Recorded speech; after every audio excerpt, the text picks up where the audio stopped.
enviou sobre vós a promessa de meu Pai. Ficai na cidade até que do alto sejais revestido de poder. Algumas traduções, fala ficai em Jerusalém até que do alto sejais revestido de poder.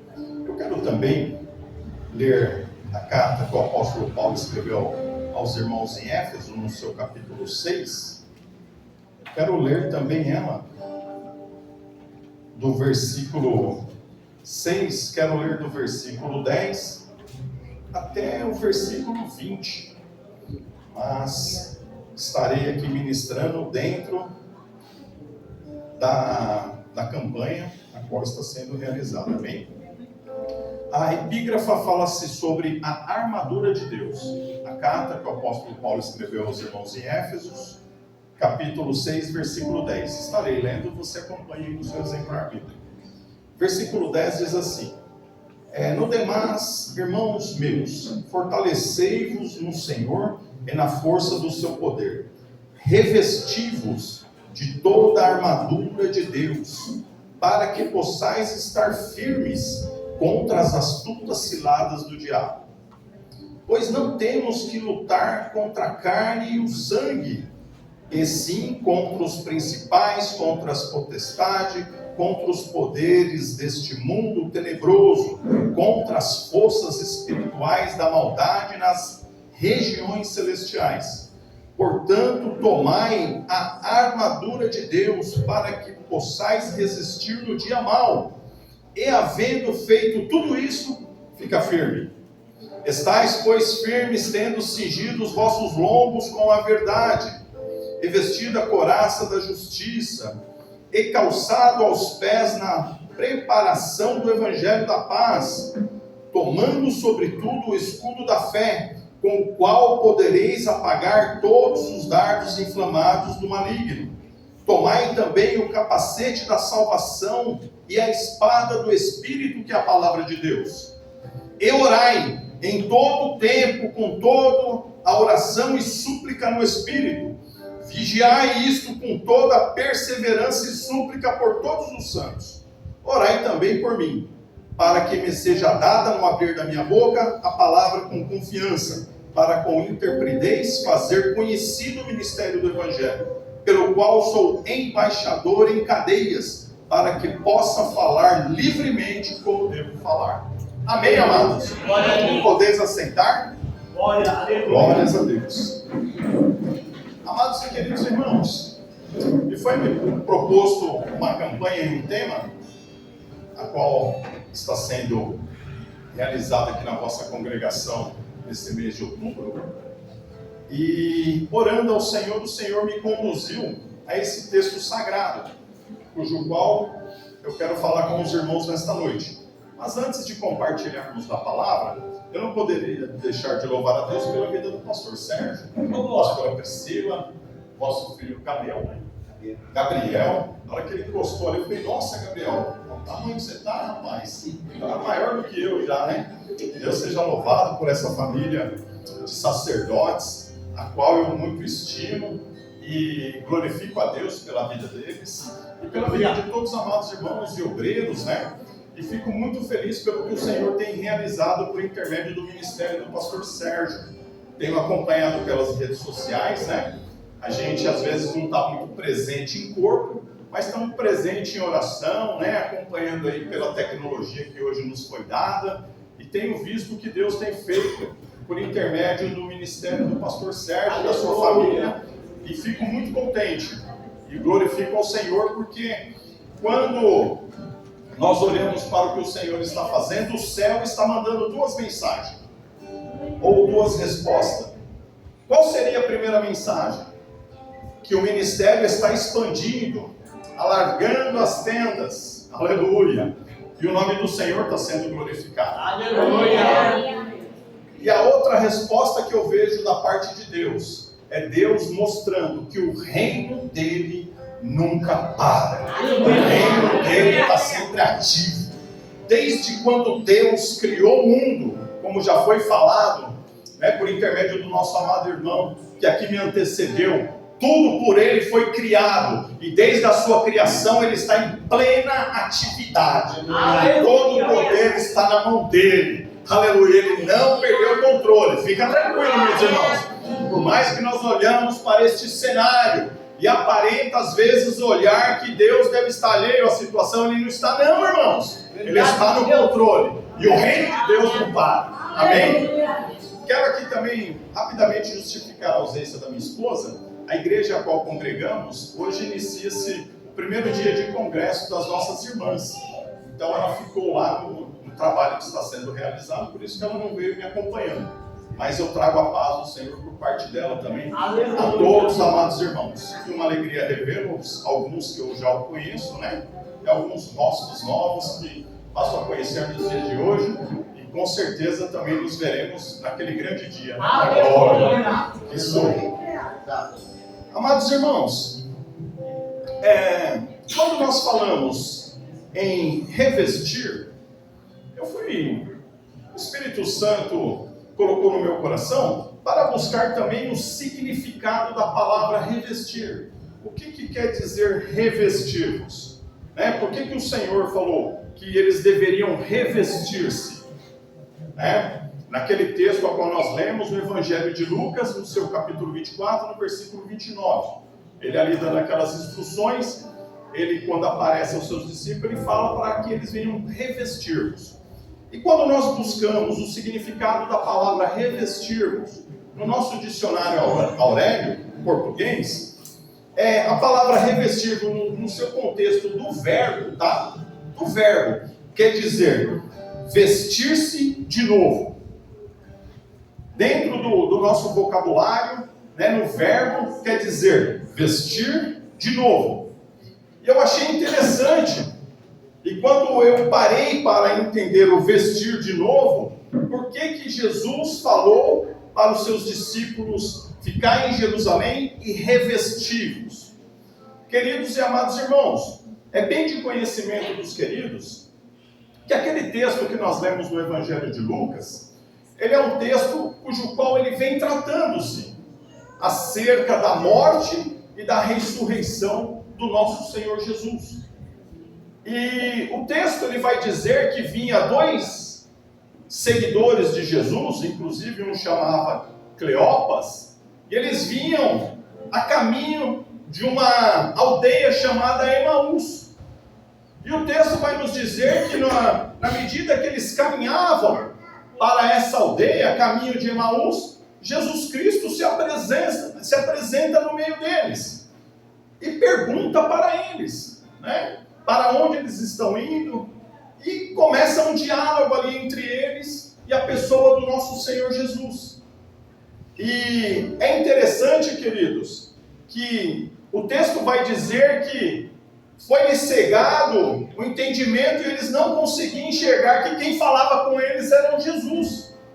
Aonde que eles até tiveram Jesus por ser um forasteiro, Perguntou, acaso o Senhor é forasteiro aqui? Não tem sabido o que tem acontecido nesses 3 dias em Jerusalém? Que crucificaram a Cristo, aquele cujo qual Deus enviou, que era poderoso em obra, poderoso em palavra, aquele cujo qual, aleluia, o Senhor começou a operar sinais e prodígios. Você não ouviu falar? E Jesus conversando com eles, e eles os convida a entrar na cidade. Jesus entra, e eles entram numa casa e eles oferecem pão para Jesus, e Jesus pega este pão e dá graça ao Senhor. E na medida que o Senhor Jesus pega este pão e dá graça, eles abrem os seus olhos e entendem que era Jesus. Mas naquele momento Jesus some do meio dentre deles. E o texto vai continuar dizendo que ele vai de encontro aos discípulos, porque eles não eram discípulos, eles eram seguidores de Jesus. Eles eram seguidores. E eles vão e se encontram num lugar cujo qual se encontravam os 11 e mais algumas pessoas. E quando ele se encontra com os discípulos de Jesus, eles começam a contar para os discípulos o que havia acontecido com eles quando eles vinham a caminho. E na medida que eles começam a contar para os discípulos, Jesus se apresenta no meio deles. Aleluia! E na medida que Jesus se apresenta no meio deles, Jesus começa novamente um diálogo com esses seus seguidores e agora também com os seus discípulos. E Jesus vai os instruindo acerca de tudo do que havia acontecido e por que se fez necessário acontecer que ele fosse crucificado, que toda aquela situação a qual ele passou, se fez necessário que ele passasse. E é interessante que na medida que Jesus vai falando para eles, Jesus vai usando as Escrituras. Jesus vai falando para os seus discípulos. Mas não foi falado por intermédio de Moisés, o profeta. Moisés foi quem escreveu os Pentateucos, os 5 primeiros livros da Bíblia. Ele começa a falar desde a criação, de uma forma simplificada. Moisés não falou. Depois também não veio os profetas e falaram. E depois também não veio os salmos e falaram ao meu respeito. E depois que Jesus começa a falar tudo isso para eles, aí Jesus fala para eles: ficais em Jerusalém, até que do alto sejais revestido de poder. Mas é interessante, irmãos, que quando Jesus fala isso para os seus discípulos, ele não está falando de um revestimento do Espírito Santo, porque isso haveria de acontecer lá em Atos dos Apóstolos. Mas Jesus fala de um revestimento cujo qual eles ainda não entendiam, que era o revestimento de vestir-se de novo. Por que Jesus citou as Sagradas Escrituras, o Antigo Testamento? Porque Jesus estava trazendo à memória deles a nossa natureza caída. Jesus estava falando: esse revestimento que vocês precisam ter, ainda não vai ser um revestimento do Espírito Santo, mas vocês precisam compreender que vocês precisam voltar à sua primeira natureza. Aleluia! Esse revestimento, por isso que Jesus falou: ficai em Jerusalém, que o texto depois vai dizer que eles voltaram para Jerusalém e ali iam ao templo santificar-se. Mas essa santificação é porque eles entendiam o que eles haveriam de realizar acerca do que o Senhor havia os confiado, que eles se tornariam já não mais somente os seus discípulos, mas os seus apóstolos, para que a palavra do Senhor fosse pregada. Por isso, queridos e amados irmãos, quando Jesus está falando voltai para Jerusalém, ele está falando da primeira natureza, e eu vou te explicar. Quando Jesus está falando com aquela mulher samaritana, e a pergunta que aquela mulher faz para ele naquele diálogo, fala da seguinte forma: os judeus falam que devem adorar em Jerusalém, os samaritanos falam que devem adorar em Samaria. Aí Jesus fala para ela da seguinte forma: mulher, os judeus adoram em Jerusalém porque a salvação veio por eles. A salvação veio por eles. Mas chegou o tempo, e o tempo é agora, que os verdadeiros adoradores adorarão o Pai em espírito e em verdade. Aleluia. O que ele estava dizendo para ela?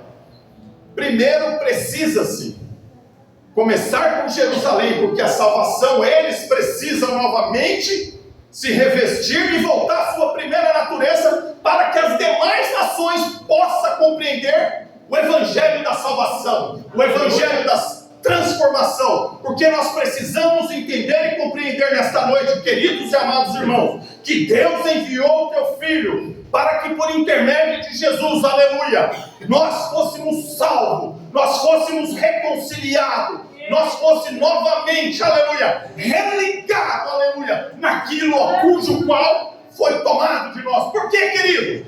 Porque o ser humano, nós não nascemos ruim, queridos, nós nos tornamos ruins. Nós, em toda a história da humanidade, nós não éramos ruins, mas o pecado entrou e nos tornou pessoas ruins. E quando nós entendemos isso, o próprio rei Davi, quando ele está se falando a respeito da sua pessoa, ele fala assim: no pecado fui concebido, no pecado fui gerado, e no pecado fui concebido. Não é que ele estava dizendo que a sua mãe havia pecado, ele estava dizendo que ele era pecador. Assim como a palavra do Senhor nos ensina, que Deus olhou do céu e não viu um justo sequer. Todos pecaram e todos foram destituídos da glória do Senhor. É verdade. Eu estou explicando para que os irmãos entendam, para que depois eu possa entrar aqui o que o Senhor está dizendo à igreja, que será na carta que Paulo escreveu aos irmãos em Éfeso, para que os irmãos possam entender. Por quê? Porque nesse texto, até o entanto, aqui está sendo um mandamento direcionado. Ele está direcionando aos seus discípulos. Por que ele está direcionando aos seus discípulos? Porque Jesus sabia a situação que eles haveriam de passar. Que na medida que eles começassem a andar naquela Palestina, na medida que eles começassem a propagar este evangelho, Jesus sabia, porque ele mesmo falou: se perseguiram eu, sendo mestre e Senhor, imagino que não irão fazer com vocês. Ao ponto, queridos, que quando nós lemos no Evangelho de João, no seu capítulo 1, que Nicodemos vai de encontro ao Senhor Jesus. Nicodemos, que era um dos rabinos naquela época, ele ficou desejoso de falar com Jesus, por conta do que ele via, os sinais e maravilha que Deus fazia por intermédio de Jesus. Tanto que o início da conversa dele, ele fala: Rabino, bem sei que tu és vindo de Deus, porque se Deus não fosse contigo, tu não operaria tais sinais. Aí Jesus fala isso para ele: Nicodemos, necessário é que o homem nasça de novo. Aleluia. Ele está falando desse revestimento. Aí Nicodemos, querido, por isso que precisamos entender. Nicodemos olha para ele e ele não consegue enxergar na dimensão espiritual, ele enxerga na dimensão carnal. Aí ele vira para Jesus e fala: Senhor, como posso eu, sendo velho, tornar ao ventre de minha mãe? Aí Jesus vira para ele e fala: Nicodemos, olha como Jesus fala para ele: Nicodemos, tu é mestre e Israel me pergunta tais coisas? Sabe o que Jesus estava dizendo? Era para você estar ensinando isso. Era para que quando você tivesse as suas oportunidades na sinagoga, você teria que se manifestar à nação, aleluia, falando acerca desses ensinamentos para eles, para que eles pudessem, aleluia, ter a verdade da palavra, para que a palavra verdadeira, aleluia, fosse implantada nos vossos corações. Jesus vira para ele e fala: é necessário que o homem nasça da água e do Espírito. Ou seja, ele está dizendo para Nicodemos: Nicodemos, é necessário que o homem volte à sua primeira natureza. Martim Lutero, que foi um grande reformador da igreja, queridos, quando você lê a sua biografia, na sua biografia ele fala da seguinte forma: eu achei que nas águas batismais o homem pecador morreria, mas eu descobri que esse infeliz sabe nadar. E eu tenho que matar ele todo dia. É verdade. Que foi um grande reformador. Ele achava que o homem, a velha natureza, o velho homem morria nas águas batismais. Mas infelizmente esse infeliz sabe nadar. Então ele estava dizendo: eu preciso matar ele todos os dias. Verdade. Aleluia. Aleluia. Está entendendo o mistério, igreja? Glória a Jesus. Aleluia. E era isso que Jesus estava falando com Nicodemos. Era acerca dessa primeira natureza, voltarmos à primeira natureza.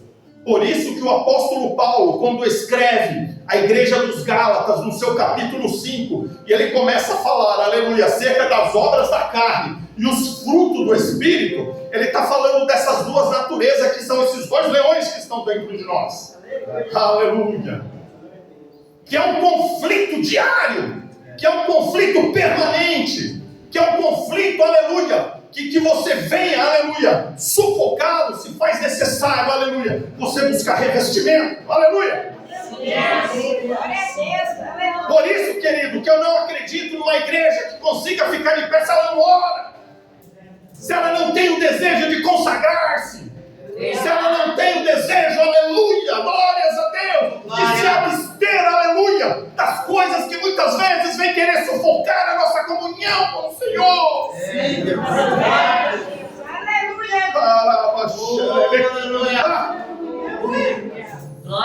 E Jesus está falando isso para os seus discípulos.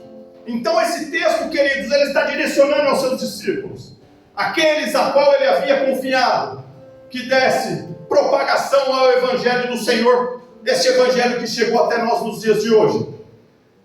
Tanto que se fez tão necessário, queridos, que quando nós vemos a biografia da igreja, aleluia, a igreja primitiva, e ali nós vamos conhecendo os mártires, pessoas que tiveram sua família, aleluia, sendo jogada no Coliseu para divertir, cristãos que foram usados como tocha humana, aleluia, e revestiram-se. E dentro desse revestimento, querido, é o que eu quero falar com você nesta noite. Aleluia. Quando nós lemos a carta que o apóstolo Paulo escreve aos irmãos que se encontravam na igreja de Éfeso, ou Efésios, no final da carta, aleluia, o apóstolo Paulo começa a fazer uma tipologia para a igreja de um cenário de guerra. Por que o apóstolo Paulo ele faz essa tipologia de cenário de guerra? Por duas situações. A primeira situação, porque ele era um homem que ele tinha dupla cidadania. Ele era hebreu ou judeu, de pai e mãe, mas ele também tinha cidadania romana. Ele também era romano, tanto que ele apelou a César e permitiram que ele tivesse a César porque ele tinha cidadania romana. E o apóstolo Paulo, quando ele está finalizando essa carta aos irmãos que se encontravam na cidade de Éfeso ou na igreja em Éfeso, está direcionando a nós também, agora aqui está falando com a igreja. Ele estava preso, ele se encontrava numa situação dentro de um cárcere, e a única pessoa que tinha acesso a ele era Lucas, que era grego.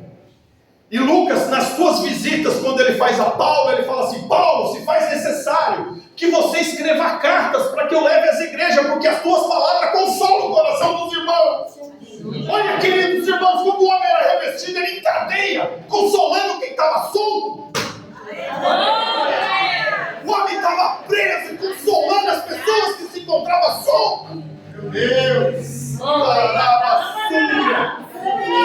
Deus de poder e Deus de glória! Aleluia!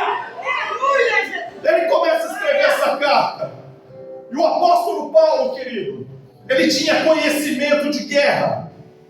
Ele tinha conhecimento, sabia como os romanos lidavam nas suas batalhas. E uma das coisas que fizeram com que a nação dos romanos, a nação de Roma, entrasse em ascensão, é que eles começaram a tomar um posicionamento ao contrário dos seus inimigos.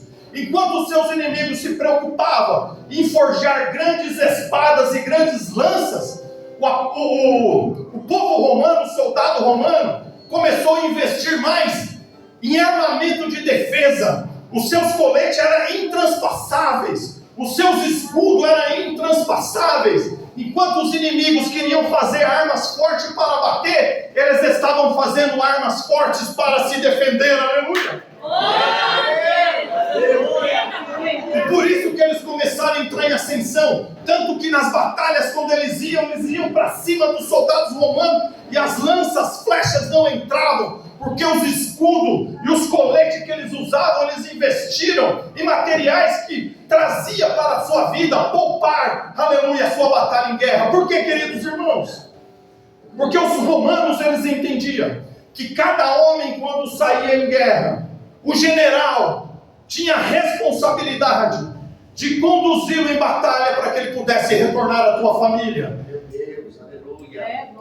E por conta disso, aleluia, eles falaram: se faz necessário que não somente as nossas armas de ataque sejam fortes, mas as nossas armas de defesa. Aleluia!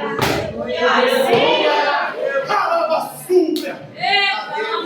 O apóstolo Paulo tinha esse conhecimento.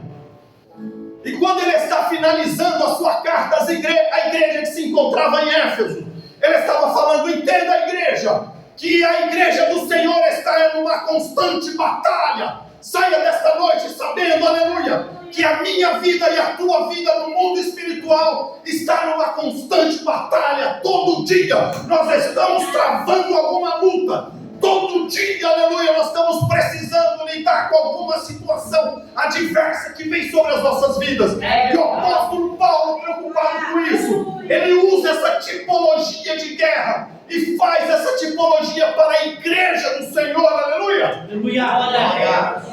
E ele começa a usar estas palavras: revestivos de toda a armadura de Deus, para que possais estar firme contra as astutas ciladas do diabo. Qual o nosso maior inimigo depois da nossa natureza caída? É o diabo. O apóstolo Paulo sabia disso, porque a palavra do Senhor nos fala que ele teve 2 vezes desejo de fazer a viagem missionária e ele foi impedido. Então entenda nesta noite, irmão, tome cuidado, que esse negócio de falar que o diabo está debaixo do meu pé, toma cuidado, queridos. O apóstolo Pedro estava com Jesus, que foi o cabeça da igreja. Jesus virou para ele e falou: Pedro, Satanás não se andou com você, porque eu que não deixei. Eita, Jesus. Verdade. Isso, queridos e amados irmãos, nos ensina que o que faz, aleluia, que nós estejamos sempre firmes e sempre sejamos, aleluia, vitoriosos na nossa batalha, é quando a presença do Senhor é sobre a nossa vida. Aleluia! Aleluia! Quando a boa mão do Senhor é sobre a nossa vida. Glória a Deus! Lembra quando chega a notícia para Josafá? Meu Deus, Josafá fica desesperado. O que vai ser de nós? Mas de repente Josafá cai em si e fala: peraí, nós temos um Deus! Nós temos um Deus! Aleluia! E por mais que muitas vezes a situação que você está passando aparenta que Deus não está no controle, saiba de uma coisa nesta noite: que as adversidades da tua vida é para Deus te colocar onde Ele quer. Meu Deus! Aleluia! Porque senão a palavra do Senhor seria mentirosa. José recebeu um sonho, tinha 17 anos. Deus deu um sonho para ele. Por que Deus deu um sonho para José quando ele tinha 17 anos, se foi realizar só depois de 22 anos? Para que quando o sonho, aleluia, concretizasse, ele olhava e falava: meu Deus, Deus falou e Deus fez. Aleluia!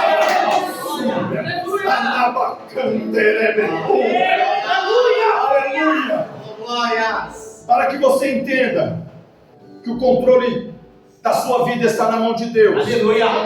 José estava lá esquecido. As Sagradas Escrituras nos diz que ele estava lá no calabouço de Faraó. Aleluia! Mas ele estava lá naquele calabouço. Aleluia! Porque Deus estava preparando ele para o que Deus tinha para realizar na vida dele. Entenda uma coisa, queridos. Olha o mistério de Deus.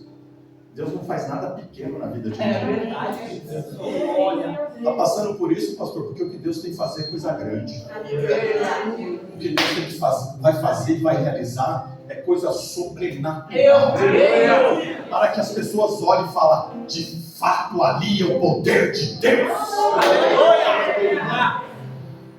Para muitos, aleluia, aquela situação de José parecia ser uma situação angustiante de sofrimento e de dor. Mas naquela situação, Deus não estava forjando simplesmente um homem, Ele estava forjando um governador. Aleluia! Deus! Davi foi perseguido porque Deus não estava forjando um homem, Deus estava forjando um rei. Ana esperou por tanto tempo porque Deus não estava fazendo simplesmente uma criança, Ele estava fazendo um profeta, um juiz que iria julgar, iria realizar algo sobrenatural na nação. Entenda nesta noite: o que você está passando não é por coisa pequena, é coisa grande que Deus tem para fazer. Abra os seus olhos espirituais. Não olhe pelo que você vê, olhe pela fé. A fé é o firme fundamento. Você não está enxergando, mas você está crendo. Isso é fé. Aleluia. Lembra do moço de Eliseu? O moço de Eliseu, quando chega lá o exército da Síria, que ele sai lá para fora, volta todo desesperado. Ai, meu Senhor, que nós vamos perecer. O profeta sai: oxi, perecer com o que, meu filho? O senhor não viu lá fora, não? Eita. O que tem lá fora, meu filho? Vai lá olhar. Eu vou. Foi lá fora, olhou. E aí? Ué, você não está vendo, não? Ele falou: não, estou vendo lá em cima, aqui embaixo não. O crente não enxerga na terra, o crente enxerga no céu. Para de olhar para a terra e começa a olhar para o céu. Jesus saiu olhando para a terra, mas o profeta saiu olhando para o céu. Porque a tua batalha está travada lá e não aqui. A sua luta não é contra o teu parente, não é contra o teu vizinho, não é contra o teu patrão. Não é. A sua luta é contra o que influencia ele. Comece a entender, irmãos. Para de querer falar e comece a orar. Meu Deus. Glória. O problema é que a gente quer resolver as coisas na força do nosso braço. E as coisas, querido, o crente é o lugar mais alto que o crente pode estar aos pés de Jesus. Esse é o lugar mais alto da nossa vida. E é nos pés de Jesus que Ele traz paz. É nos pés de Jesus, aleluia, que Ele traz bênção. É nos pés de Jesus que Ele salva, que Ele cura, que Ele transforma, que Ele abre porta, que Ele muda a situação, que Ele tira, que Ele mata, que Ele cura, porque Ele é Deus. Meu Deus, meu horário já foi embora.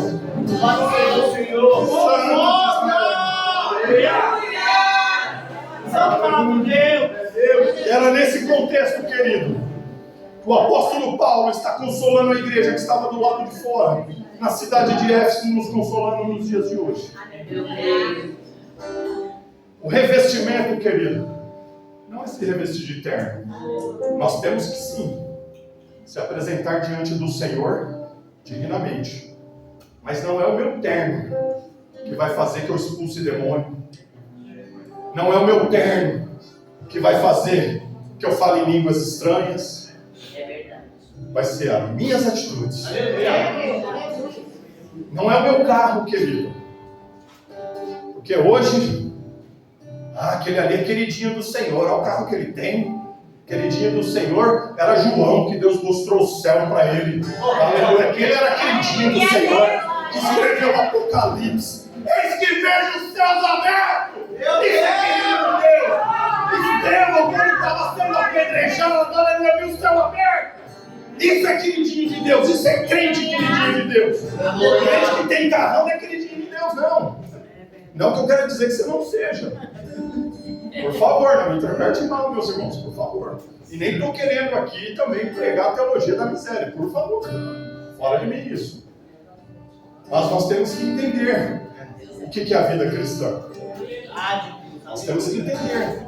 Porque uma coisa é fato, queridos. Uma certa feita, eu fazendo uma campanha na casa do irmão, ele falou para mim assim: pastor, eu preciso parar de fumar. Eu falei: filho, a gente faz uma campanha e Deus liberta. Mas só que agora entenda uma coisa. Não pense que você vai levar um cigarro na boca e Deus vai mandar um anjo com a tesoura. Não vai não. Você que não tem que pôr, resistir para não pôr. Ele vai te dar força para você não pôr. Agora pensar, vou pôr aqui que o anjo vai vir. Não vai não. Verdade, pode comprar. O que nós temos que fazer, Deus não faz, irmãos. Quando foi ressuscitar Lázaro, Jesus tirou a pedra? A pedra quem tira são vocês. Eu faço a parte mais difícil. Eu dou a vida. A vida eu dou, mas a pedra é vocês que tiram. Irmão, isso é visão de crente revestido. Eu quero, estou revestido, vou para oração. Vou para oração, vou para o jejum, vou para a consagração. Vou investir na boa terra, na obra do Senhor, lá na construção da igreja. É você fazendo lá e Deus trabalhando para o seu nome. Ele é Deus, Ele é Senhor e essa obra é dele. Vocês são dele. Aleluia. Meu horário já se foi. Queridos e amados irmãos, para mim concluir a mensagem, eu quero aqui rapidamente, não poderia deixar de ler essas passagens que a palavra do Senhor que fala ao nosso coração. Aleluia. Para mim concluir o que o Espírito Santo colocou no meu coração para compartilhar com os irmãos nesta noite. Aleluia. Deus seja louvado. Deus de poder e Deus de glória. Aleluia. Está aqui.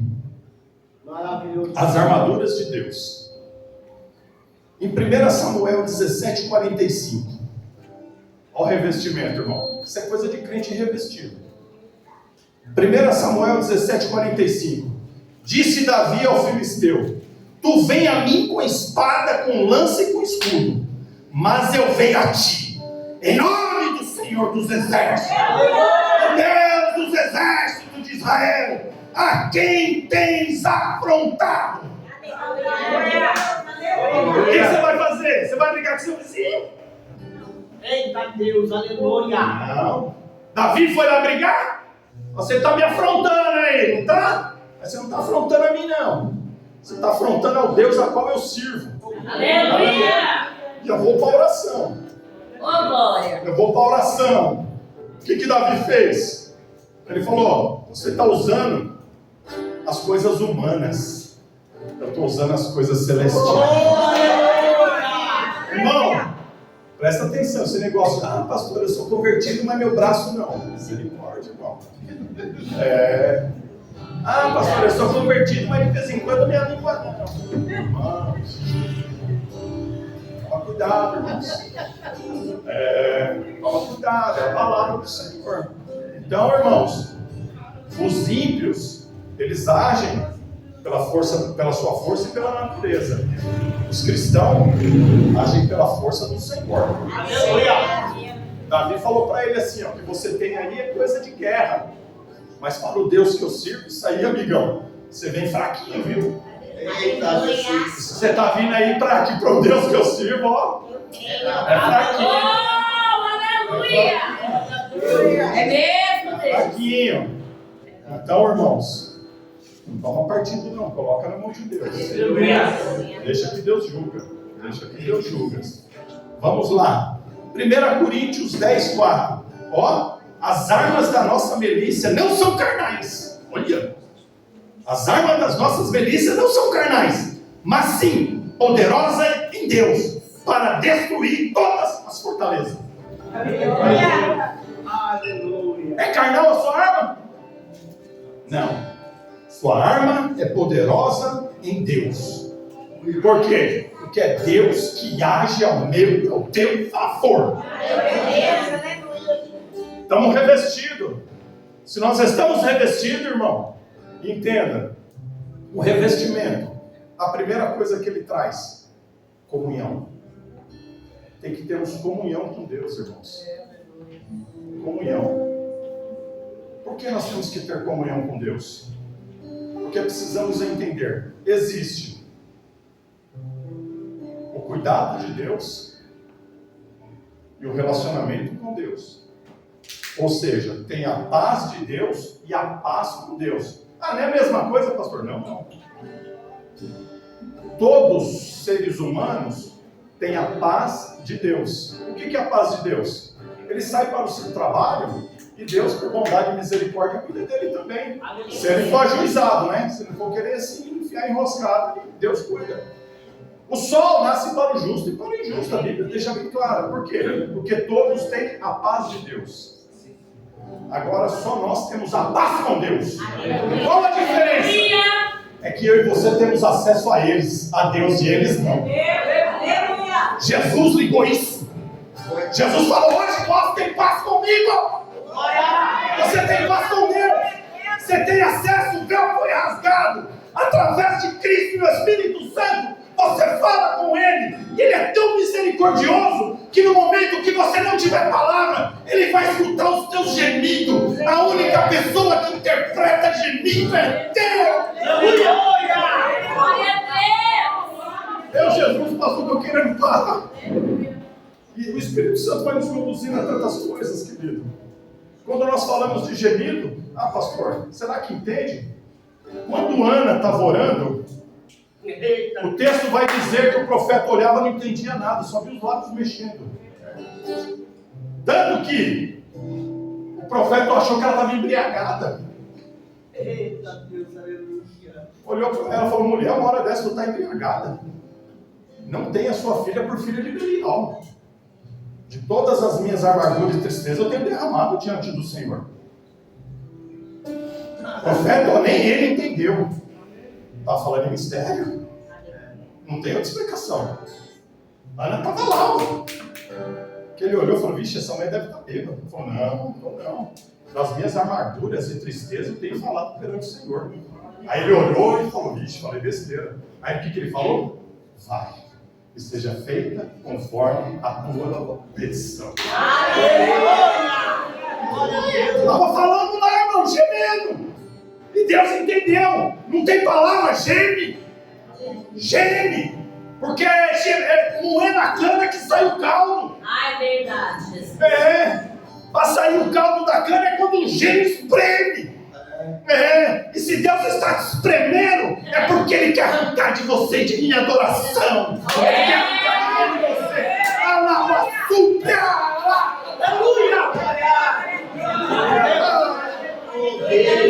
Deus maravilhoso! Hebreus 4:12. Vou finalizar aqui.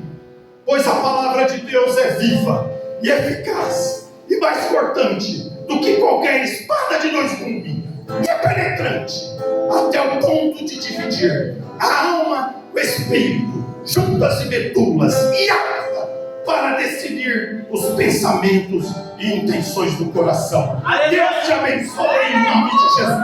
Obrigado.